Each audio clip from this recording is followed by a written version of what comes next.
Assalamualaikum warahmatullahi wabarakatuh. Waalaikumsalam warahmatullahi wabarakatuh. Bismillahirrahmanirrahim. Alhamdulillahirabbil alamin. Alladzi arsala rasulahu bil huda wa dinil haqq liyudhhirahu 'ala dini kulli walau karihal kafirun. Asyhadu an la ilaha illallah wahdahu la syarika lah wa asyhadu anna Muhammadan abduhu wa rasuluh.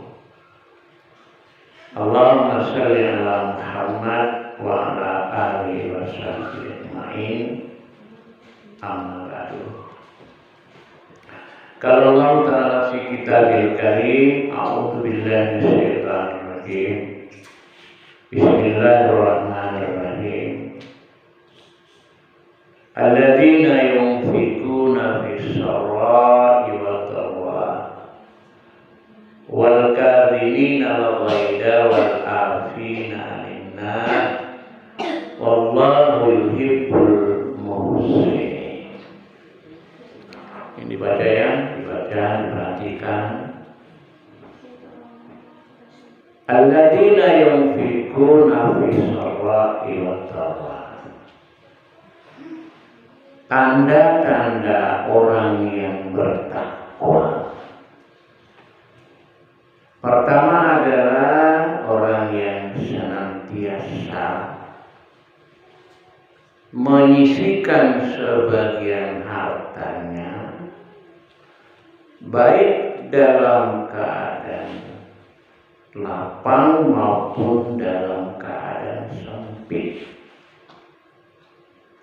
Wal qadimina al ghaidha,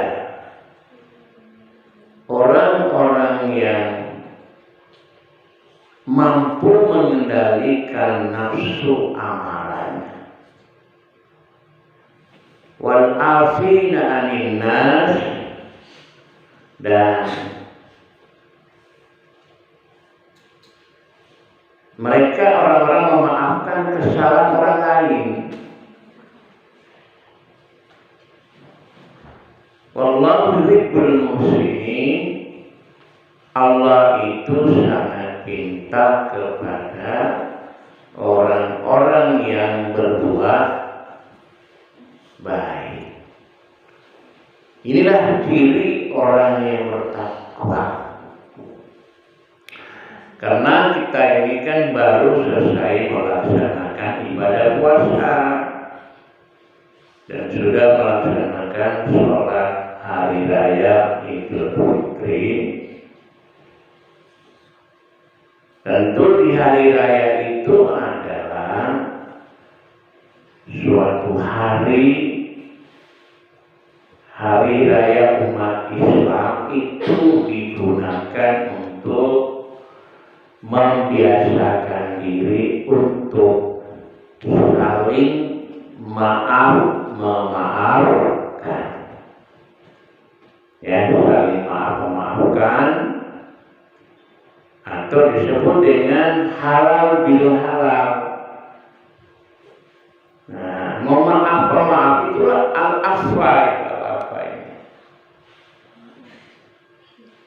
Sifat pemaaf adalah sifat yang terpuji dan termasuk akhlak yang mulia. Oleh karena itu, hias diri kita dengan akhlak yang mulia. Akhlak mulia itu apa artinya? Akhlakul karimah. Rasulullah berhasil dalam dakwanya dalam waktu relatif singkat. Salah satu ditonjolkan akhlak mulia. Maka Nabi mengatakan innama bu'istu liutammima makarimal akhlak. Sesungguhnya aku dibangkitkan, aku diutus oleh Allah memperbaiki akhlak yang mulia.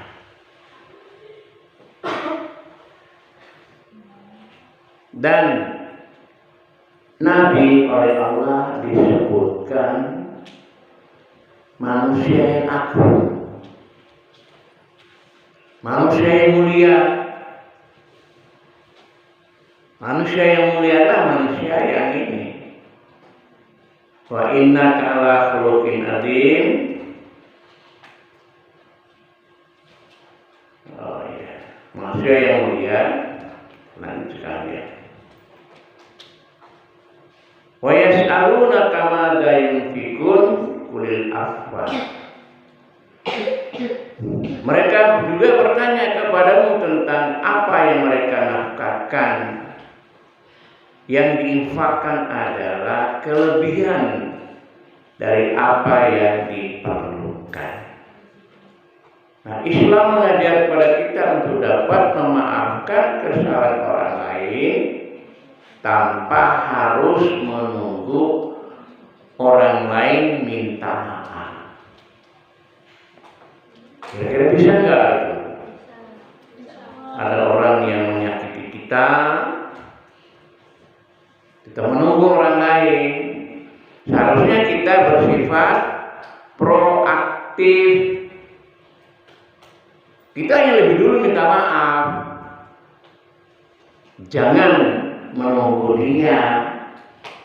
Kadang-kadang itu orang itu kan apa ya, egonya, ada kesombongannya, dia nggak mau. Ada orang kemarin saya ceramah, ada yang bertanya, ada seorang profesor, saya ini Pak, dengan teman itu bolak-balik saya minta maaf, tapi orang yang nggak mau. Bagaimana sikap saya Pak? Ya sikap Bapak ya tetap berbuat baik dengan dia, selalu bertemu mengucapkan salam. Tapi dia nggak mau tuh. Ya kamu sudah terlepas, Bapak sudah terlepas itu. Jadi kalau kita sudah punya niat baik untuk minta maaf, orangnya itu karena sombong, karena hartanya, karena cantiknya, karena gantengnya, tidak mau. Nah, kita sudah terlepas itu, sudah terlepas dari dosa. Nah, minggu lalu saya sudah sampaikan kan tentang puasa Senin Kamis. Masih ingat enggak? Apa kira-kira keuntungan puasa Senin Kamis itu? Ayo. Jadi Senin Kamis itu Allah mengampuni dosa-dosa kita. Ya, maka Nabi mengatakan saya lebih senang kalau Senin dan Kamis itu saya diperiksa oleh Allah, diampuni dosa saya sedang dalam keadaan puasa. Itu dampak daripada puasa Senin Kamis itu. Jadi sekali-sekali anak-anak ya melatihlah puasa Senin Kamis.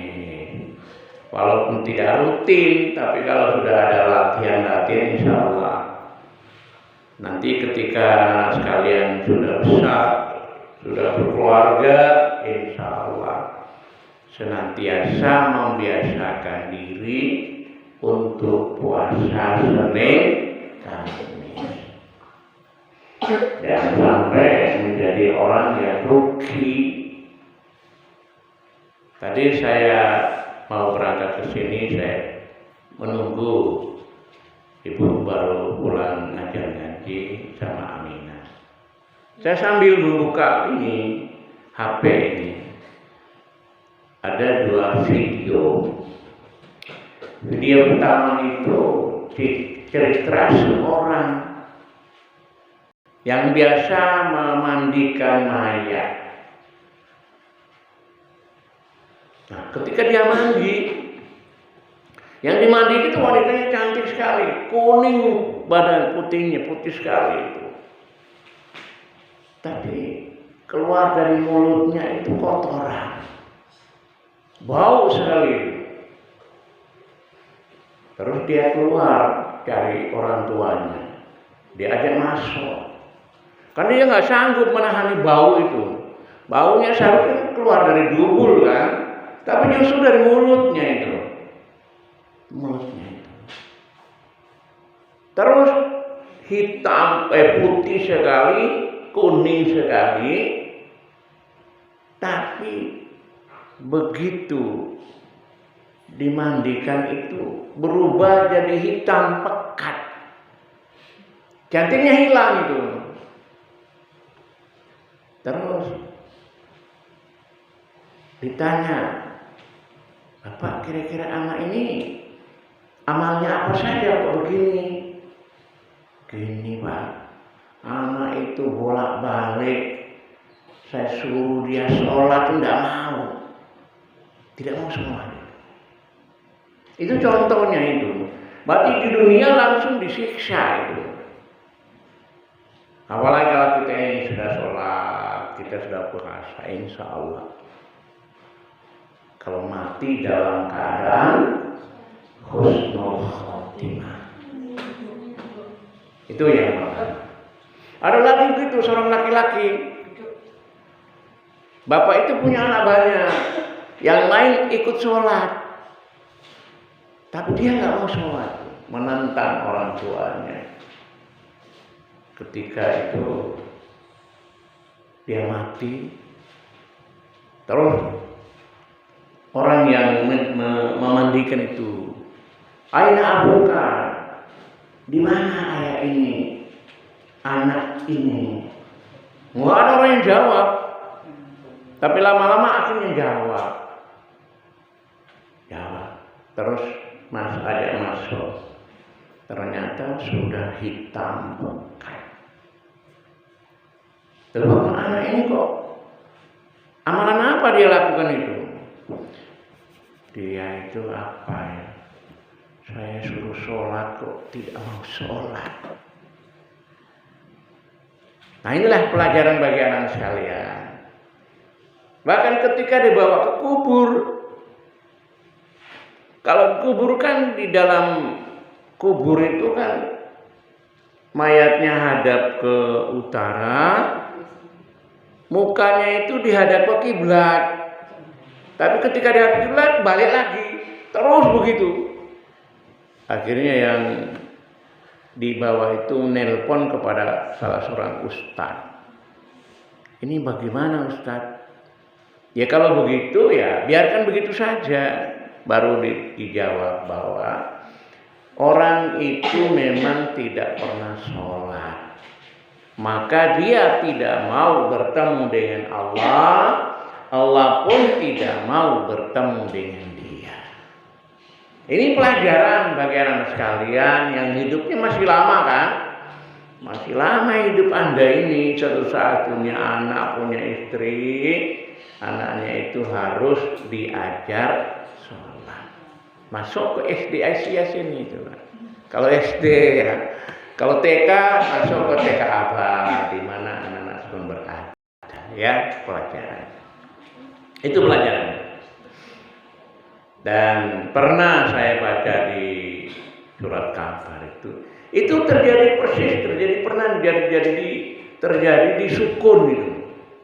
Dia seorang pejabat, tidak senang dengan tetangga, mungkin makan harta haram. Ketika dimandikan itu keluar kotoran dalam bentuk ulat. Ulat itu banyak dimasuk baskom itu penuh. Kain kafan yang sudah dipotong itu jadi kecil. Akhirnya dimandi dan dikasih apa adanya. Cari ambulan enggak ada. Akhirnya gerobak sampah itu dipakai untuk masukkan jenazah itu. Terus bawa ke kubur. Ternyata kuburnya itu jadi sempit itu, Pak. Sempit itu. Akhirnya dipaksakan masuk. Ini saya itu pernah mengantarkan jenazah ke bukan Sukun itu ya. Di mana itu? Dekat RSA itu. Di situ. Saya sendiri menyaksikan di atas kubur itu mayat yang di bawah itu tanahnya kok sempit. Loh, kok aneh itu. Berarti saya berpikir jangan-jangan orang anak ini barangkali dosanya mungkin tidak tahu sholat. Jadi kalau orang nggak sholat itu pasti di dunia langsung diajar. Salah satunya tetangga saya itu dulu tempat kos saya itu tidak pernah sholat. Pegawai tentara dulu itu. Jadi mau mati itu haus terus, Pak. Haus terus. Istrinya suruh, nak tolong doakan. Terus ya saya ambil air, kita doakan, dulu minum. Sudah lama meninggal dunia. Ini cerita sebagai pelajaran bagi anak sekalian.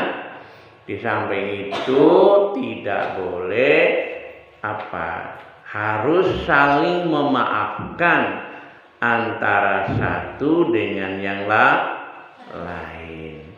Wal ya'fu wal yasfahu ala tuhibbu ayyaghfirallahu lakum wallahu ghafurur rahim. Hendaklah mereka memaafkan dan berlapang dada. Apakah kamu tidak suka bahwa Allah mengampuni? Allah Maha Pengampun lagi Maha Penyayang. Jadi pertama adalah al-af, memaafkan. Belum sampai ke hati itu. Biasa kan orang saling memaafkan, maaf lahir batin. Tapi hatinya masih dongkol. Jadi kalau orang Islam itu tidak boleh lahiriah saja, batinnya juga harus betul-betul memaafkan, ya, memaafkan. Saya beri contoh, ada dua contoh ini. Satu ketika Nabi Muhammad Anak-anak semua tahu bahwa Nabi Muhammad itu ketika dia menyebarkan Islam kan selalu dibenci orang. Nggak pernah jalur lancar, nggak pernah. Pokok semua Nabi pasti dibenci. Dan Nabi kalau masuk ke Masjidil Haram itu Babu Salam namanya. Rumahnya itu memang lurus Babu Salam. Masih ada rumahnya, masih ada itu. Suatu saat barangkali anak-anak ada rezeki ke sana, lihat rumah Nabi. Itu tiap hari pasti orang yang tinggal di atas lantai 2 nggak salah, itu selalu meludahi Nabi. Tiap hari itu. Tapi Nabi tidak pernah menampakkan marah, tidak pernah itu. Ya kalau Nabi kan, seorang Nabi itu kan manusia pilihan kan. Kalau kita ya mesti marah itu. Pasti ya paling tidak maki atau paling tidak matamu itu. Paling tidak itu ya. Ya, karena manusia kan, kita kan manusia kan. Kalau Nabi itu memang manusia, juga memang manusia pilihan. Ya. Ada ketika orang itu sakit. Kalau orang sakit apalagi musuh, wah kapok ya kamu ini. Tapi kalau Nabi itu pulang ke rumah kepada istrinya Khadijah, apa ada roti? Ada. Roti dibungkus dibawa. Datang ketemu orang itu. Dikiranya barangkali orang itu, Nabi itu dendam. Takut dia itu. Tapi Nabi tidak. Nabi datang salaman dengan senyum pepsode. Senang orangnya itu. Akhirnya dengan sikap akhlak Nabi itu, orang itu masuk Islam. Itu akhlak Nabi itu, orang masuk Islam itu. Yang kedua ini, ada lagi namanya orang Yahudi juga, itu memang pendeta itu. Namanya adalah siapa lu? Di sini enggak ada ya. Yazid bin Sun'ah itu. Yazid bin Sun'ah itu adalah orang Yahudi. Dia itu pendeta. Nah, di dalam kitab Yahudi, kitab Taurat, Injil dan Jauh sudah disebutkan akan datang seorang nabi ismu Ahmad. Namanya Ahmad. Itu Nabi Isa menyampaikan itu. Ya. Jadi Nabi Isa menyampaikan bahwa saya akan memberikan berita gembira kepada kalian. Akan datang seorang nabi namanya Ahmad. Dan saya selalu mencari tanda-tanda kenabian. Biasanya nabi itu tidak mau makan zakat. Tak mau dia. Dari sedekah pun tidak mau. Kemudian Nabi itu di sini itu ada tanda tulisan Muhammad Rasulullah. Dan Nabi itu dalam kitab itu akan hijrah ke tempat di mana banyak pohon kurma. Pohon kurma itu di Madinah itu luar biasa. Dulu saya pernah, kemarin enggak, dulu pernah itu kita dari kota Madinah keluar kota itu kurma terus Pak. Kurma semua itu. Di sana namanya ada pasar kurma itu. Terus begitu datang menagih Nabi. Nabi juga punya utang. Jadi Nabi punya utang meminjam bukan kurma ya.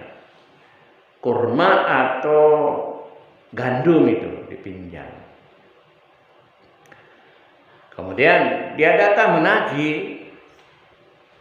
Caranya itu kasar. Jadi datang langsung sorban Nabi itu tarik itu kan. Ditarik kan lehernya kan mesti sakit kan. Nah, itu pas ada Umar bin Khattab. Umar marah, mau membunuh orang itu. Tapi Nabi mengatakan, wahai Umar, ini alangkah baiknya kamu memberi nasihat kepada saya yang punya utang, ya berutang, kepada orang yang punya utang itu dengan cara yang baik. Akhirnya Umar bawa orang ini dan tambah 10 sah kurma. 10 sah, 1 sah itu kan 2,5 kilogram kan. Ada yang mengatakan 2,8 yang zakat fitrah kita itu 2,5 kilogram. Ada yang mengatakan 2,8 tambah 10 itu. Lalu Umar tanya, kenapa kamu berbuat kejam itu kepada Nabi saya? Dia mengatakan, wahai Umar, saya ini telah mempelajari tanda-tanda kenabian Muhammad. Hari ini 2 yang belum saya ketemukan itu. Pertama, dia dijahili tidak pernah marah. Yang kedua, dijahili dia tambah dermawan. Ini buktinya sekarang itu. Jadi Nabi kan tidak pernah marah kan? Sekaligus Nabi itu punya utang 1 sah kurma. Nabi mengatakan bayar dia 10 sah kurma. Itu menunjukkan kedermawanan Nabi. Wahai Umar, saksikan. Asyhadu an la ilaha illallah wa asyhadu anna Muhammadar Rasulullah. Tandanya apa itu? Kalau sudah mengucap itu tandanya apa? Tandanya masuk Islam. Jadi asyhadu an la ilaha illallah wa asyhadu anna Muhammadar Rasulullah. Tapi kalau anak-anak kalau habis wudu doanya bagaimana? Ayo.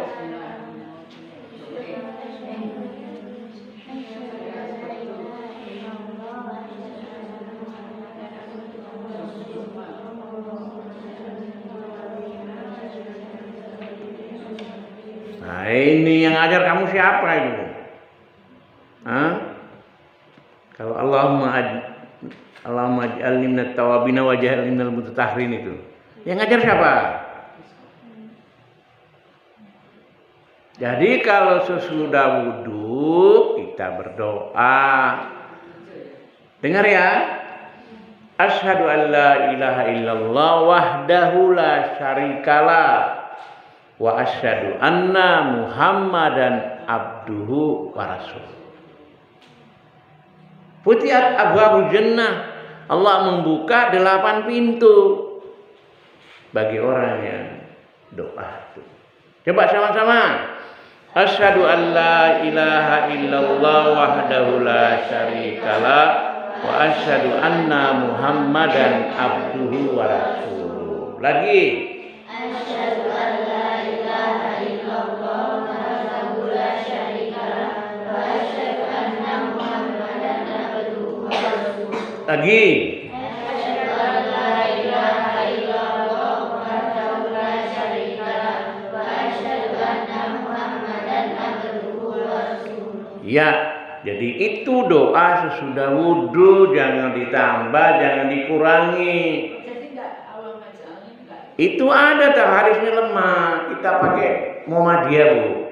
Keputusan tarjih Muhammadiyah yaitu tadi. Asyhadu an la ilaha illallah wahdahu la syarikalah wa asyhadu anna Muhammadan abduhu wa rasuluh. Futihat abwabul jannah. Allah akan membuka 8 pintu surga dari mana saja kamu ingin masuk.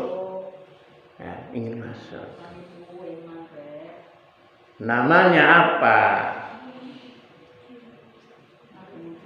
Rayyan.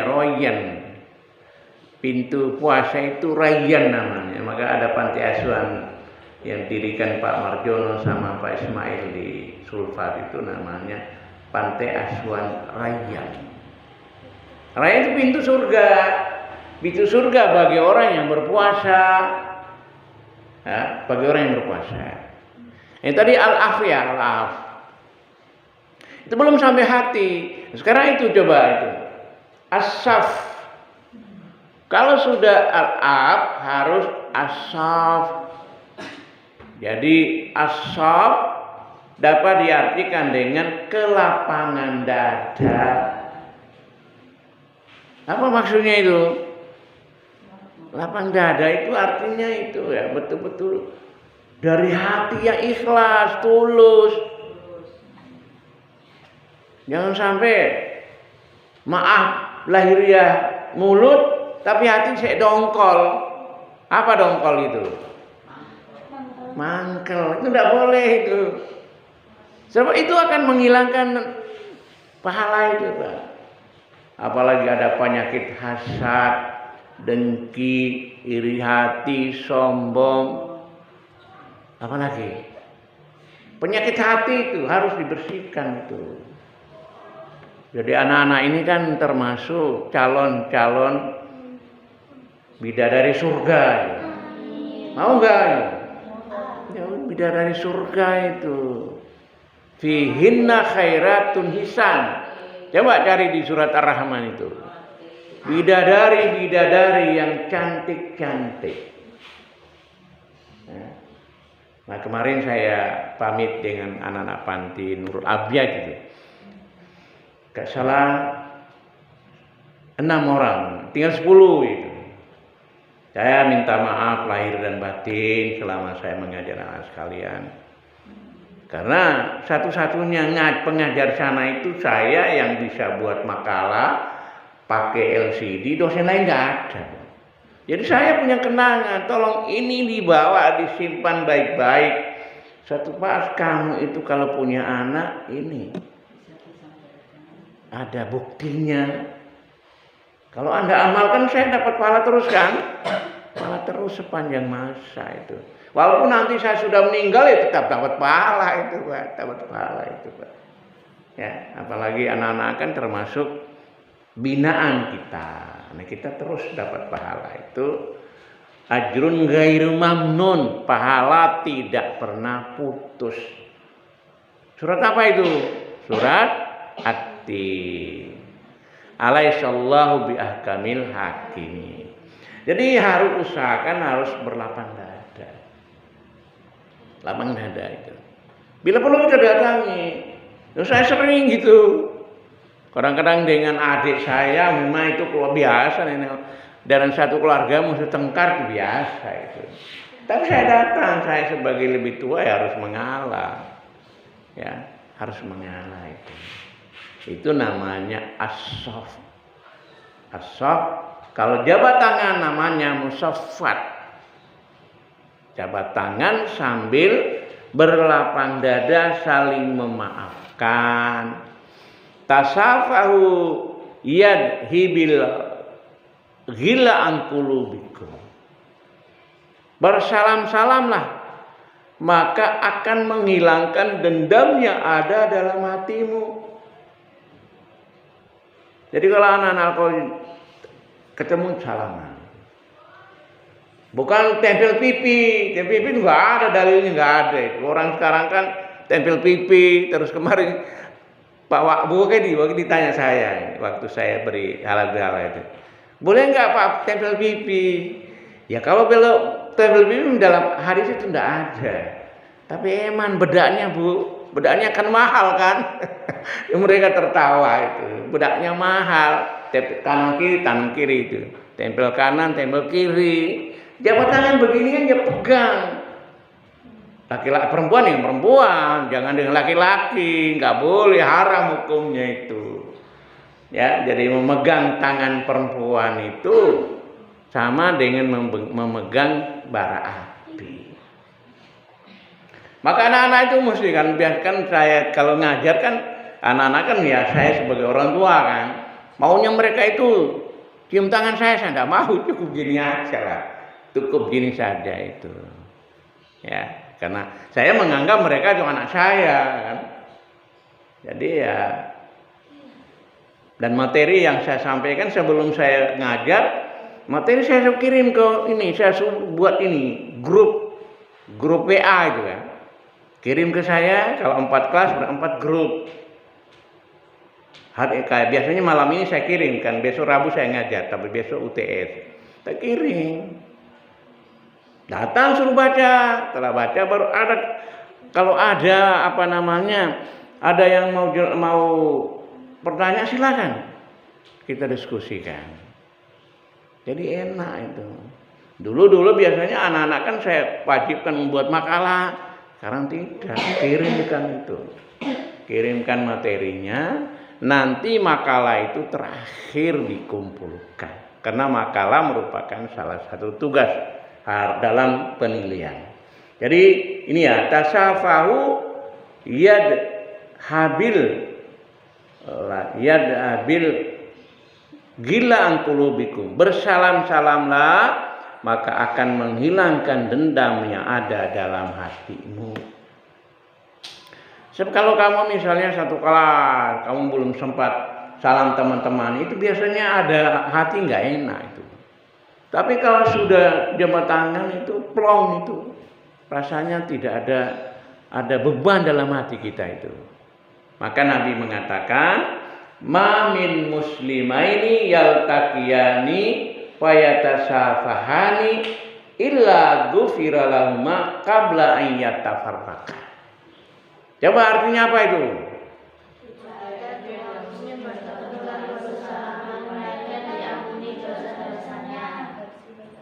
Jadi tidak ada dua muslim dan muslimat bertemu lalu bersalaman, melainkan diampuni dosa-dosanya ayyatafarraqa.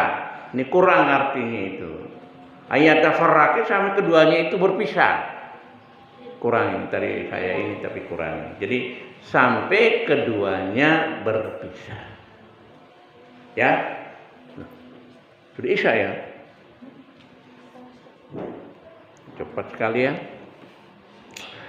Waktu cepat itu salah satu tanda hari kiamat itu.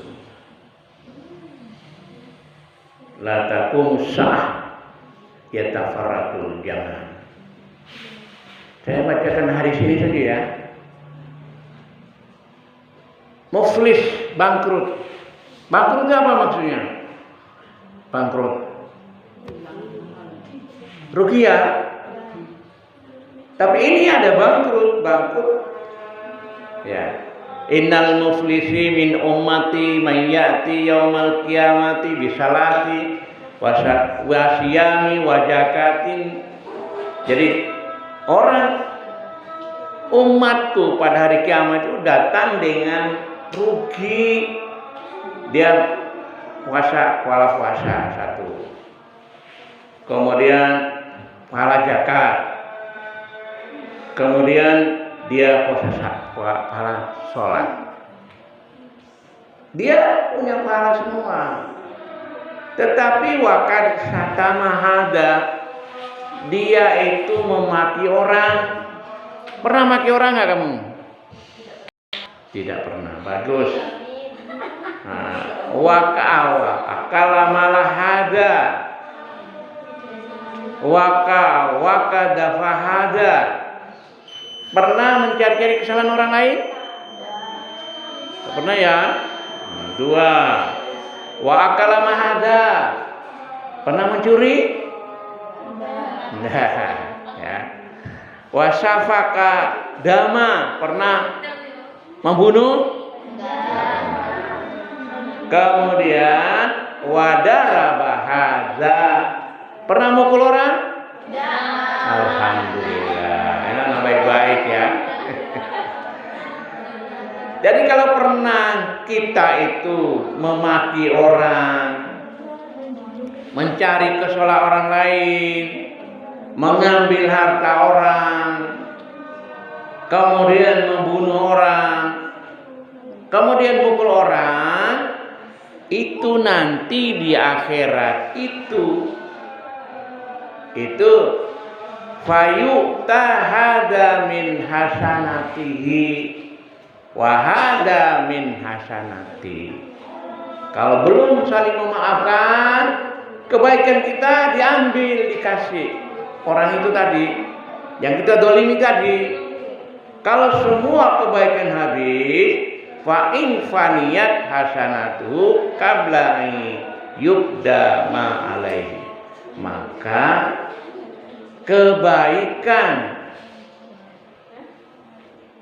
sebelum orang itu diadili, ya, ditimbang, maka segala dosa-dosa orang yang kita sakit itu dibeban kepada kita, dan kita akan dimasuk dalam neraka. Jadi faturihat alai summa turiha finnar, akan dimasuk di dalam neraka. Rugi nggak kira-kira itu?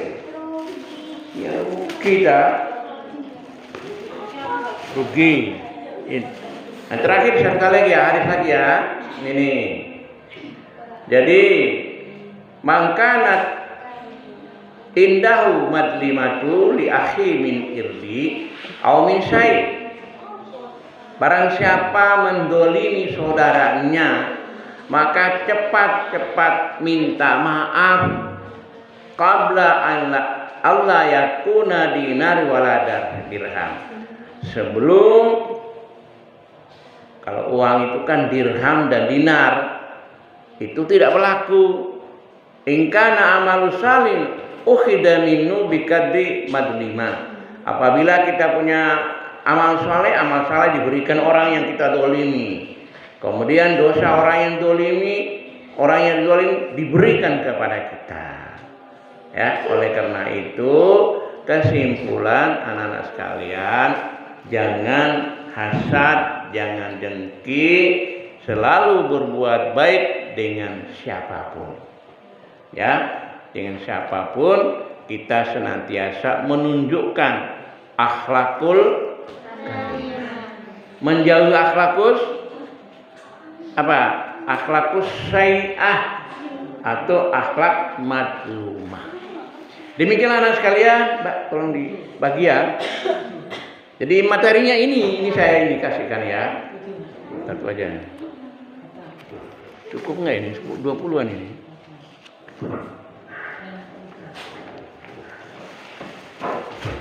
Saya kira itu ya. Nah sekalian, mari kita akhiri dengan doa kafaratul majlis.